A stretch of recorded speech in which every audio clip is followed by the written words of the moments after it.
盆栽からしたらもったいない松盆栽生産日本一の高松の盆栽園北谷4004代目北谷隆一です。今回のテーマは種からね育てる黒松、最初どうしたらいいかというお話なんですけども、僕のツイッター、SNS のね、ファンの方というか熟成の方というかその方から、何人かからもらったんですけども、種まいた後どうしたらいいのかなと、どう管理したらいいのかなみたいな、そういうご相談いただいたんで、そういう内容をちょっとやってみようかなと思います。で、本題入る前にちょっとだけお時間ください。今無料のメールマガジンやっております。だいたい60通ぐらいも作ってまして、専用の動画も20本以上とかで、それがメールアドレスで概要欄にあるんですけど、概要欄のその登録フォームからメールアドレスだけでね、無料で定期的に、何日かに1回メールが届くみたいな感じで届きます。で、内容はその松盆栽のね管理の仕方とか、どうやったら枯れないかとか、そういうのがしっかり載ってますんで、よかったらそちらも登録してみてください。で、本題に戻ります。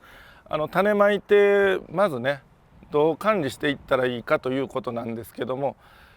種まいてこれ種まいて1年目なんですけど、この状態でも黒松のね一応盆栽に一応なってるはなってるんですが、じゃあこっからじゃあ他のね盆栽のように同じように管理していいかと言いますと、やっぱそうでもないんですね。人間も赤ちゃんと大人でその生活パターンが違うのと一緒で、やっぱ盆栽も赤ちゃんのうちはちょっとね違いますね。はい、その辺説明していこうかなと思います。まずこれ今、8月です。はい、もう真夏で、この種まいたのが3月頃、2023年今8月なんですけど、この種まいたのが2023年3月頃、5ヶ月ぐらい経ってるんですけども、これぐらいの大きさ、ちょっと横から見えますかね、こうまだ爪楊枝にもなるかならんかみたいな、見えますかね、この細いね、はい、針のようなこんな感じです。はい、これどういうとこに種まいたかによって、最初の1年目は大してサイズ変わらないんですけど、2年目3年目からはね、どういうとこまいたかによって多少成長の度合いは変わってきます。うちのこういうポットに入ったんででの話と思って聞いてください。で、2年目だいぶしっかりしてきました。はい、これね、しっかり、これで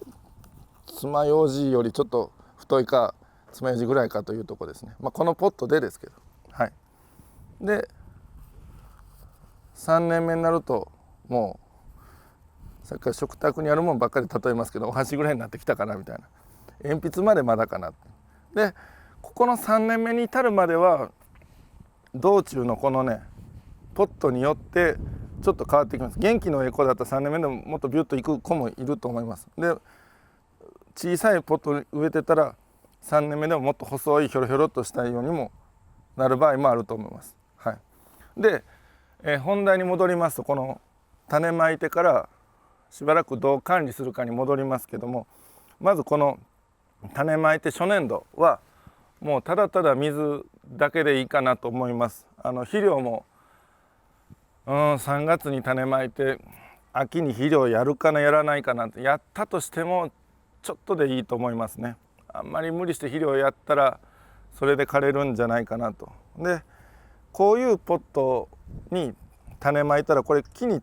木というか苗ですけど、苗に対してかなり用土が多いです。だからちょっとね、そんなにめちゃくちゃ乾かないんですね。だから水やりを他の大きい木と同じようにまではやらなくてもいいかなと。それこそ3月種まいて今8月ですけど、5月ぐらいでやっとこのぴょろんと苗木のね種から発芽したような芽が出てきますけど、その頃なんかは本当にねあんま乾かないのに水やりすぎたらやりすぎで枯れる可能性もあると思うんで、結構水やりは難しいというか、何でもかんでも水やっとけばいいっていうわけではないと思います。ちょっとそれこそ種まいて発芽するまでは2日3日に1遍ぐらいでもいいと思うんですよ。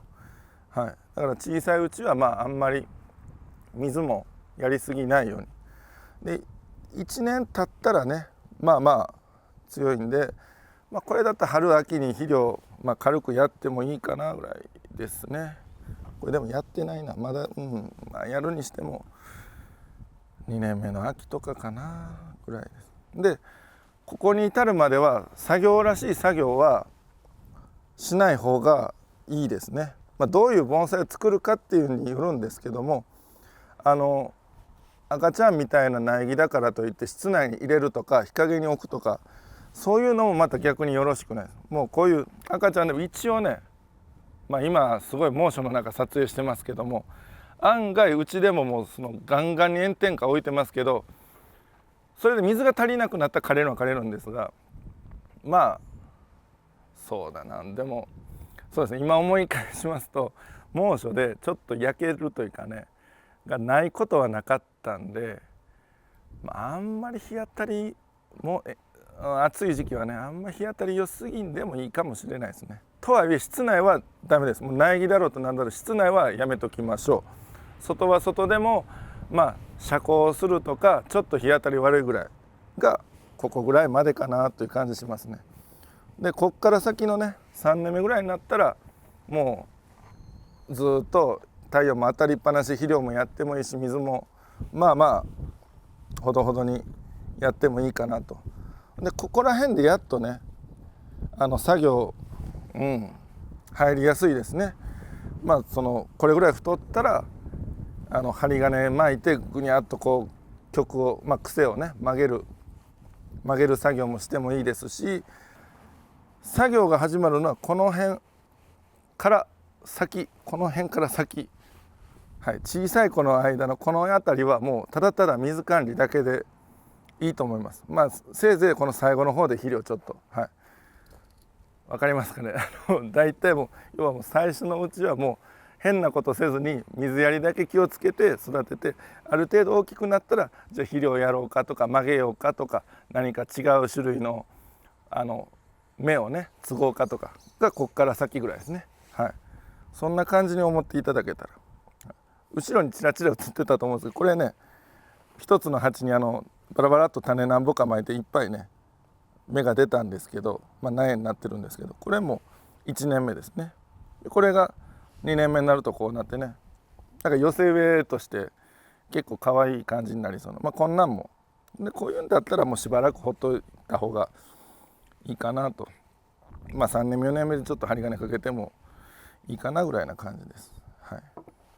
これは参考程度に、話をおさらいしますと、種まいて2年間ぐらいまではもうそのまま